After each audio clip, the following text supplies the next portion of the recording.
Do you believe that you as a man have baggage that you carry into new relationships? I believe that I brought my own baggage upon myself by relating myself with certain people that I associated with. So explain to how this baggage works. How does that affect your relationships? Because you know people. Well, my relationship with my woman, Yes. she loves me to death. And she's 1,000% wonderful. Right. But growing up in the streets of Los Angeles, my brother's a gangster, and I'm a baseball player, football player, volleyball player. So a lot of that got created through our travels, and he kept on thinking he was a thug, to where all I wanted to do was play sports. So how does that affect your relationship with your girl? I mean, obviously every relationship goes through its ups and downs, and sometimes there are arguments, and sometimes there are disagreements. And a lot of the times that's rooted in what we bring into the relationship, not necessarily what the other person has done. How does your baggage affect your relationship? In a way, she just is concerned whether I'm gonna go lead back into that down path. Oh, so her baggage is that she's concerned with your past. She's not sure you're gonna stick around. She thinks you may go back into a former lifestyle or a family lifestyle. Well, I mean, it wasn't a lifestyle that I was leading into. It was a family. It was a lifestyle that was Right. brought upon me. You know, through my father passing away when I was 12 and everything like that. A lot of things led downhill Right. from that down. So- But she's taken upon herself to look in the greatness of me. So how do you deal with the issues of your past? So it doesn't affect, do you have children? Absolutely. So I do. how do you deal with the things of your past so you don't pass those off to your kids, or it negatively influences your lady, or negatively influences the relationship? You know, that's actually a really good question, because a lot of times I think about it how my father treated me when I was growing up. And I don't want to treat my kids that way. My kids, I have two that are actually, they don't live with me. Right. The two children that live with me are my woman's children. They call me dad. Okay. They're 6 and 4. But they miss me and love me to death. But my father was very abusive when I was growing up. And I don't ever want to see that upon a child's life. Do you think that it's possible that when you and your lady get together, that even in the intimacy department, that some memories out from past relationships affect how you guys actually interact with each other intimately? Oh, absolutely. Absolutely. There's many times where she thinks I'm either thinking of another, or Okay. me thinking that she's with the other, but her other just actually passed away. So that makes Which it is- easier because he's no longer in the picture. Well, no, it doesn't make it easier. It actually makes it harder, because, you know, I'm there for his gravesite. I'm there to spread balloons and Valentine's Day, birthdays, Christmas, or whatever. We always plant flowers for him. Wow. And I have no problem with that, because you know what? Death comes a part of all of us. So is that because of your great love for her that you don't feel any kind of way negatively because of your love for her? If you're willing to do this so they can have some type of closure and peace. No, it's the great love of God. Okay. I'm a Catholic, so I believe in Jesus Christ, and I believe that He's taking care of him in the proper way. And also, the kids shouldn't have to be excluded from visiting, even though the father's passed away. Should not be excluded at all. Okay. Outstanding. Outstanding. Well, Jose, I appreciate you sharing this transmission conversation. Yes, sir. Thank you very much. All right. Here to talk about the topic, knowing how to love. All right. So look, we've been lovers all of our lives, but there comes a time when love, the physical part of our loving, becomes challenged. Yes. And for some people it's earlier than dinner. How do we maintain or ensure that the love lasts when the sex is over? Well, first of all, I think a very important component of love is having an excellent memory. First of all, you have to remember why you fell in love with the person. And you know, sometimes, I always say about my relationship, if the person could put up with me, I could put up with them. Because I'm a heck of a person to deal with at times, and you know, so I always try to remember the good times. And if that good times, I always talk about this rule, the 80-20 rule. And I come across a lot of people that often come to me and ask me, you know, they tell me about their problems and they find complaints about their lover or significant other. And they say, well, this person does this and they do this and they do that. And I ask them, I say, you ever heard of the 80-20 rule? They say, what's that? What's that? I said, well, look, you have a person in a relationship that does 80% of the stuff that's correct. And they have 20% flaws. Those flaws really, really get on your nerve, but they do about 80% of the stuff correct. Now, and then you decide one day, you know what, enough of this. I'm out of this relationship.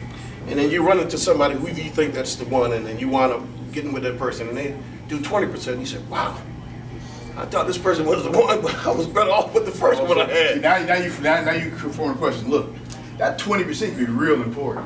There's some 20% of this non-negotiable. Right, but right? You asked me a question, the phrase that what happens after the zeal and the excitement and all that stuff wears off.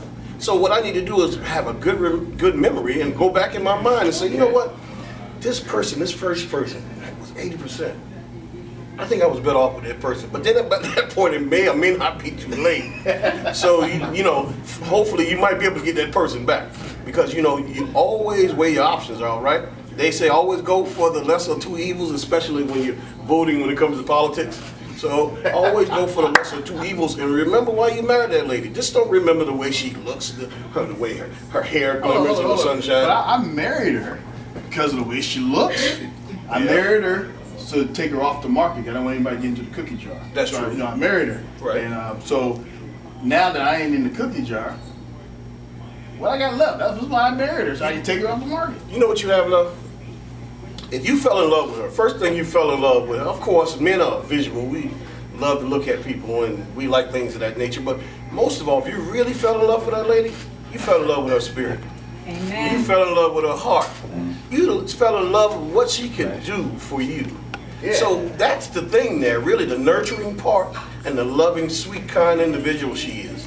That'll remind you that when you get sick and you're in your sick bed, when she didn't walk away, that she still maintained the option that she wanted to wash your dirty underwear. Tell them. Or she decided decided to cook for you even when you didn't appreciate it.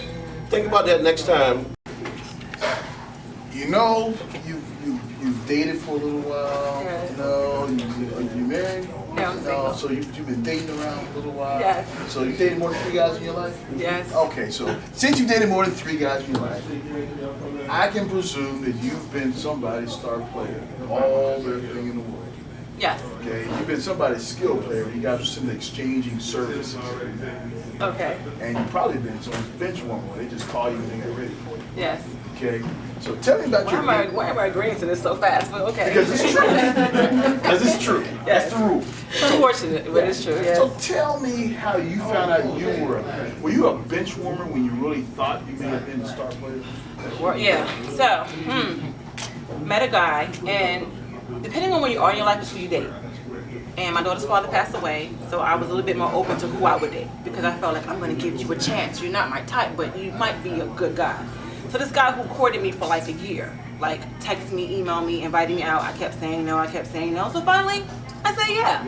Go out. I love Hooters, by the way. Love Hooters. Went to Hooters. I like Hooters too. Love Hooters. They have really, I don't care what you, Tuesdays, great wings, love it. Oh, you're talking the wing. Yeah, the wings. Love the wings. So went to Hooters, had a great time, and we had a really, really great time. And I felt like I missed out this whole year of not giving him a chance. So I give him a chance.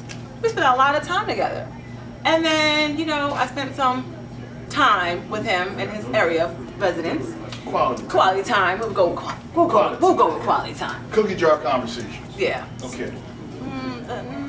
Is anyone going to see this? Is anyone going to see this film? Yes. Okay, so, you know, because I'm over the singles ministry at the church. Nevertheless, it's real life situations. The flesh is weak. Okay, so I get to his house, and you know his car broke down. So we had my car, and I always park my car next to his car because it's a driveway. Always park my car next to his car. And then one day his car was in the shop, so we were sharing my car. So he wanted to go out, I didn't want to go out, but I was at his place. I was like, cool, I could chill out here. I let him take my car. So me always checking out my car, so I get up in the morning, I go outside, and my car is not in the driveway. It's on the side of the house. So I'm like, why is my car on the side of the house? You don't even have a car to be in the driveway. So the bells are going off. You'll have the night long rolling around with each other with the screaming and the yelling and oh, we love you, Big Daddy. And at the end of the day, she thinks she loves you. Now, do you have a responsibility of protecting her cookie jar, not her, but her cookie jar, from you? I have the responsibility to protect her regardless. If I'm dating her, I still have to protect her. It don't matter how you put it. A man could go with a woman, they could have sex with her, they could have fun, they could go out and have drinks. At the end of the day, regardless, once you step out the door, you still have to protect her. That ain't my wife, that ain't my woman. Why am I protecting her? She It's out of respect. She a grown woman. It's out of She got her respect. own money. She got her, she keeps like, I can do this. I don't need a man for this. Why I gotta protect her? Because it's still out of respect though, regardless, you have to protect her. It don't matter what you do, you still gotta protect that woman, man. Is she weak and vulnerable? Is she unable to take care of herself? She make more money than me. Why I gotta protect her? Because her spirit, man. If you had a good connection with her spirit, and God let her know that you got that good connection with her spirit, you still gotta protect her. No, I hear you, but I ain't trying to connect her spirit. I understand, I respect that. Okay, so if I'm connecting with other pieces, Oh yeah, yeah, then how do I protect the cookie jar when I'm actually not interested in her as a person? I'm just interested in her as a Then that's product. well, that's something different than if you interested in her product. Because I'm not interested in that product, I want to go further than that. That's what men say. That's what we're supposed to say. Nah, Because that makes women all mushy inside. Oh, he's so cute. He's such a gentleman. No, we are hunters. No, yeah, we are hunters. We are hunters. Yes, we are. But at the same time, we still gotta see what we want in life. Right. So I'm protecting the woman in my life. Exactly. I'm still hunting for others. Yeah, at the same time, you get killed while you're getting hunted. How's that working out? Cause that one that you was with, that you protected, that's the one that might kill you. See, that means that she hasn't been properly conditioned. She ain't been properly trained yet. That there are ways that she ought to respond to me. They ain't got nothing to do with them other women who I'm hunting. Oh yeah, that's true. But as you hunting, 9 out of 10 one of the women know her. No, I ain't hunting in the same campground. No, not in the You same know? camp. It don't matter. It don't matter if it's the same camp. It don't have to be in the same camp. It could be a co-worker. It could be anybody that know that individual. So while you hunting, you're gonna get killed in the process. I'm told that there are 6 degrees to everybody. Yes, it is. So there's 6 people that between me and 6 other people, somebody will know who she is, and that is a place of that concerns me because I want to make sure that I don't get caught. That's why you protect yourself too at the same time as the cookie jar. All right. Hey, thanks for the conversation. I appreciate that, Okay. man. All right. Thanks for the conversation. Know your list. All right. So look, Lynette, right? Yes. All right. One of the things that drives men nuts about women, you guys got all these rules. You got this list of stuff you guys want.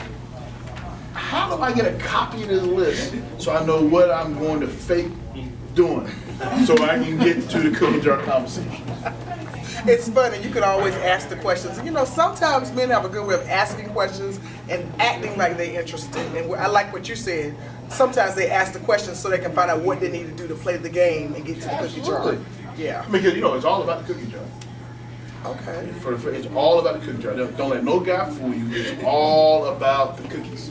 So, Okay. what's on your list of your must and must not haves? Well, you know, I think the older you get, the more mature you are, and you recognize that certain things matter more than others. Yes, I still want him handsome. Yes, it's wonderful if he's, has plenty of money. That's wonderful. However, I need somebody that loves God and loves me. And I don't need anybody that I have to train or teach because that's for parents to do with children. I need a man that comes ready to love, who's been through enough in his own life. that he's made a decision that he wants to be with one woman, and that one woman is me. So you want him broke from all the other stuff he's been through. You want him broken down. So he's just so happy that you're willing to be with him. I'm a motivator, but I don't want him broken down because you know what? You can end up in a crisis if you have a broken person. I think that, in life we all have gone through some heartaches and some headaches. It's important to go through a healing process before you get back out on the field again and start dating again, because if two broken people get together, you have nothing but chaos. So on your list, you want someone Yes. who loves God, Yes. who loves you. That's it? No, I mean, but not, I want him taller than me. Even though Now, you're about 8 feet tall. How's that going to work? basketball player. Look, so you want a baller. No. I ain't mad at you. It's just no love for the 5'6" brother. I got it. No, I understand. still have love, and believe it or not, my dad was actually shorter than my mom. Yeah, but you ain't So- trying to get with your dad. So I mean, No. no. What happened to folks like me that's 5'8" on a good day? on a good day. Good day. Yeah, I just had to take my heels off. That's all. I hear you. Though. For the right conversations, we don't even need heels. But I'm just Absolutely. saying, Absolutely, but that's very important because we have to remember when we look at our list what can be changed. I mean, because height doesn't define character. That's true. You understand? Complexion doesn't define character. Although on my first look, he'll be golden and tall. I mean, if he's dark and a little shorter, I would be crazy not to pay attention because he may have everything internally that I need. So you're saying that dynamite comes in small packages? Well, all right, you said it. Yeah. Took the words out my mouth. Okay, I got it. So on your list, Yeah. So you gotta love God, you gotta love you.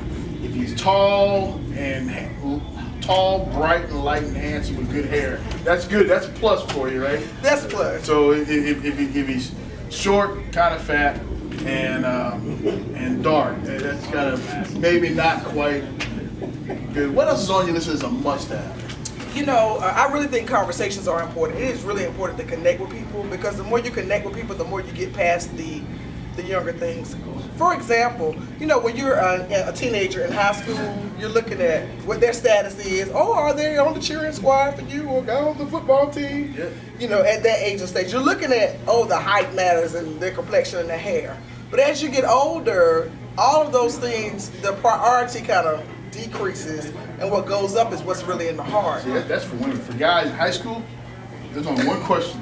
Is it yes or no? It doesn't matter how tall she is, it's yes or no. Yeah. So I think too much about it, huh? Yeah, I just think that you think like a girl. I think like a girl. Yeah, so on your girly list, On the girly list, right? Because a girl, you're looking for somebody that has the quality. I'm looking for somebody that has qualities. You know, I recognize when I was younger, I was looking at men to see if they would be marriage material.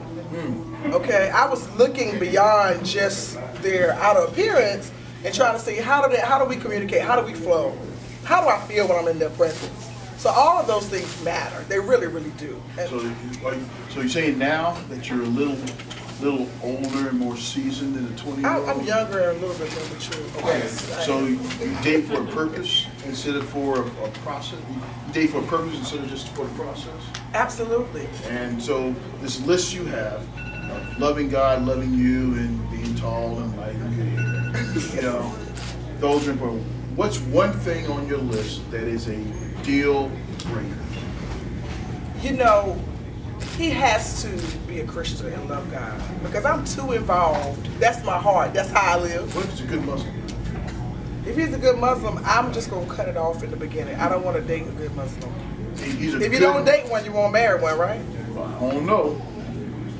You know, we've been married at first sight. I don't know. So, if he's a good man, he's spiritual, but he doesn't go to church. I've come too far. I've come too far to compromise that right now. And of course, if we want to go spiritual, we can say the word says, "Be not unequally yoked with unbelievers." You can be unequally yoked with people that go to church. Okay. Because their level of commitment is not the same as yours, or it's not a lifestyle, something they do.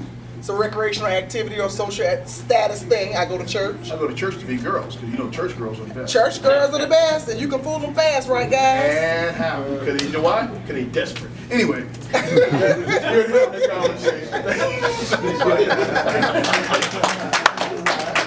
I enjoy it. Thank you. But at least, you know what? I'll be honest with you. Where I'm at, my location, never going to be dishonest with you. All right, got it. So, I think I agree with them, but the difference is that it started at the gate. She set herself up. People tell you who they are from the beginning. I guarantee you these are manifestations that happened when they were first dating. He was the same person, and she allowed that. And when you allow and you tolerate, people begin to accept that this is what you're going to do. So now you married him without the communication, without the talking or whatever, and now you're expecting to change the rules of engagement. You cannot change the rules of engagement. You have to communicate that from the beginning, because people will treat you how you allow That's them. why the okay, beginning is to be truthful. so hold on. Jump in here, brother. She just said the man had to have lied up front. That's why in the beginning it has to be truthful. Let me tell y'all something about a little practical wisdom. Always Everybody truthful. Everybody talking over everybody's head. Remember one thing my mom taught me. A man not gonna do any more to a woman than what a woman allows. Right? And we already know the old thing Malcolm X says, you don't stand for something, you fall for anything. Right? Now, if you're the type of person and you're passive, it might take you 12 years to get mad. But you gotta figure out the person's personality. Is this woman the type of person that just let it go on and fester all this time, and like you said, in year 15 she had something to say? Or he's the type of person that he just didn't want to hear out in the first place. So basically you have to examine who you with before you get married to him. Absolutely. You have to know who you are. And you got to really realize that this person is who they are, and they refuse to change. And you got to decide whether you're going to put up with that for the rest of your life before you marry that person. So in other words, they violated the rule because they did not know themselves, they did not know him, There should be a therefore they could violation. not know their us. Right, so There should not be a violation, because it should be truthful all But the way through. my question is, do you really know the person that you're married to? Because the thing of it is, you've never seen really that dark side. And when I minister to women, I always tell them, make sure you know that dark side before you get into it, because they're not going to show you that. So the thing of it is, just like he said, there's some women that may not know how to express themselves, and then once it gets all bottled up, they just pop and let it go. Also, it goes to men. It ain't my fault. She can't talk and she ain't. But the thing, I'm sorry. It ain't my fault. She ain't explained to me. It's also men too. But the I don't thing know how of to this is express that she myself. may be intimidated. She may feel as though that if she really expresses herself, you may not understand and you may She leave. shouldn't have married him from the beginning. Exactly. And that's why I say people show you who they are, and people show you their dark side when they're dating. When you're dating someone, they show you. You see how they react to bills, or you see how they react to friend situations. You see how they act at sports watching TV. Nothing is new under the sun. We choose. What happens is 50% of people fall in lust before they fall in love, and most people, when they walk down the aisle and they get married, they're still on the sexual high. The reality comes in the day after the wedding, and you have to deal with the realities of life. But Right, like and that's Martin why I'm said, saying- like Martin said, So my thing is, now we're here 15 years later, and what are we gonna do moving forward? Yeah. We don't know the full story about what happened. Was she passive? Did he change? Did she change? We know that men are one-minded, and if something else is going on, So, I won't go to the break. I want to say one thing, But he said something, and I want to challenge him. He said, love is about the other person. Love is always about that. Now, that's what we've always been told. You guys have know the other But person. let's be honest. I fall in love, it makes me feel good. Everything I do when I'm in love, we can say it's about the other person. But if it doesn't make me feel good, if I don't know if I don't get the benefits from it, if it doesn't feel, I don't do it. But we're really honest about it. I don't love you for you. I love you because how it makes me feel to love you. But it's Talk two types of about love. Go ahead. I've been wanting to speak Go ahead. about this all the time. I mean, it's not just about the other person, it's also about your inner self too. Because you know what? When I was growing up, my father, God rest his soul, he died when I was 4. But you know what? When I was 10, he put a shotgun in my head in front of my mother. So it's about the other person's perceiving of life itself to give it to the other one. So it's still about And so you can actually relate how life is going to be and how you want it. And it's how you take that in and just try to move born. Right? So, Okay, and in respects to that, and that may be true, but you have to understand your truth may not be everybody else's truth in reality. And at the same time, you also have to be careful of what you let into your marriage as well. Because what happens in today's world, gender and stereotypical identity is totally different. So what you may see something else now, I may like it, but then now you're saying I want this for myself. But you have to are be you forgetting. suggesting that the acts of love, speaking her love language, we speak her love language because it gives me benefits. Okay? You're also giving her benefit too. Okay, what I'm saying, I'm not speaking her love language for her. But then you're not in it. You're in the game for the wrong reasons. You have to be in the game to communicate with her and for yourself. Help me out here, brother. Help me out. I was speaking because what my mother wants me to do. What you do is you're doing something that you feel is good to make her feel good. For instance, like she was talking about with the flowers. You know, the average guy is buying the roses or sending the flowers because he knows, just like it's going to make her feel good and it's going to be some benefits when she comes home.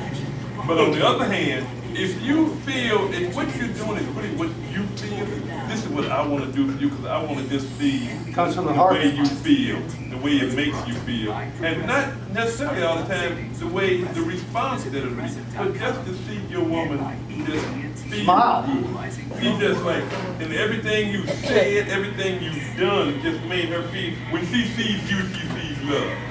When you walk through that door, She feels peace. exactly, that too. And it's just, it's a common thing. And when you know you are exuding that, so to speak, it's like, it's just another whole feeling that you want to pass on. It's called glorious. Well, love is an action word. It's not a verb, and it's reciprocal. But if you feel my love tank, then I'm not going to have a problem giving you what you need. Sex. But if you fill my tank that way, intimately, and you spend that quality time with me, who you want, Lolita? Because I will be whoever you want me to be, swinging from the chandelier. Because I agree with that for miscommunication. My first marriage, our first Christmas. For my Christmas present, we got a vacuum cleaner and a vacuum cleaner and a waffle machine, right? As we were very young. And my thought was, what in the world is going on with him? But I was a housewife, so I had to think what he was thinking. He was trying to make my job easier. He knew that I like to make things homemade for him. So after I cleaned the house, used the supplies he bought me, made him his little walk, and we sat down. I said, you know what? I really do appreciate these gifts, but you know, we sat down and we talked about it. You know, it's okay if you give me a walking machine, but how about give me a little ring on the side? You know, so sometimes I appreciated the things he bought me, and I had to understand why he bought those things for me before I reacted. I took the time to understand why did he do this for me, Is it ever and enough? I was able to respond appropriately. I agree with everything, and I'm sorry for Jody, everything that Jody said, but in reverse. I think, like this young lady said, it's communication. It needs to start out the gate.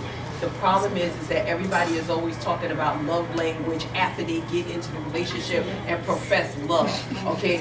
You should, I can only speak for me and my husband, okay? I told him, he told me out the gate. We communicated things, and I'll give you a perfect example. I told my husband I hate red roses. When we were dating, when we started conversating. I hate red roses because they're corny, they're cliche, and on Valentine's Day, afterwards they go on wholesale. If you want to do something for me, do something unique. And he remembered that. So speaking like this young lady said, my love language, the first time he bought me roses, it was a unique tri-colored rose that he had specially made for me because he knew that I hate red roses, okay, because it's corny or whatever. You set a bad example for us.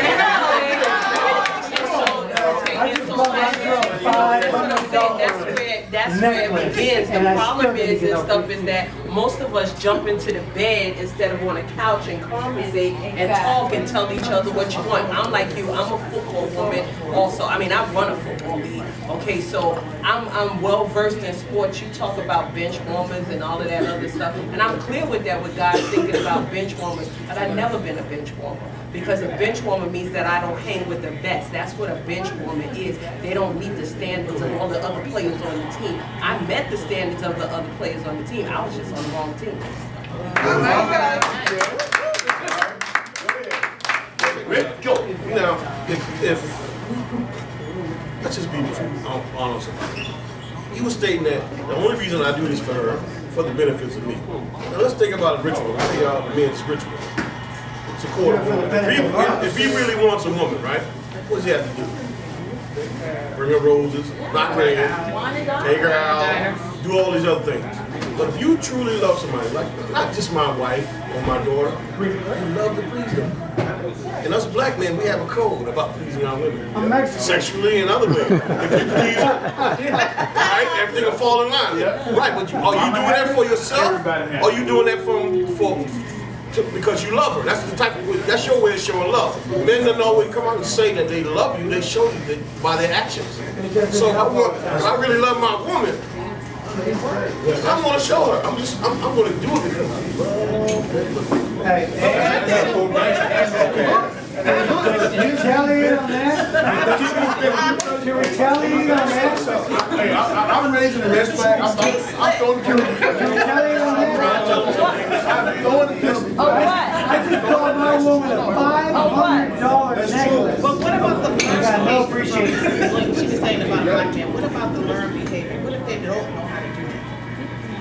Because a lot of times, a black man doesn't know how to do it because they've never seen it. They had to teach them and women are natural nurturers. So we know how to do it. All right, So what I'm saying to you is that if you don't know how to, I'm not gonna hold it against you because you don't know how to do it. So they wasn't taught how to do it.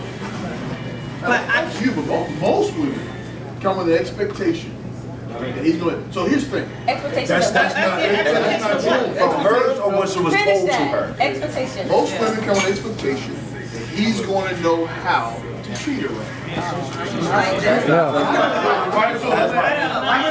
Okay, if that's the case, then every woman wants a guy that's a virgin, then instead of you got tons of. How many of you do not have an expectation that he's going to treat you right? Do or don't? What's treating your wife? So everybody has their expectation. Each one of them have different areas of what they think. Right. That may be different for each of Where she us. lives, but there's an expectation. I got one main theory. But most men, not most men, a lot of men, especially men of color, raised around a lot of strong women. that's right. Have not had the opportunity to observe strong men.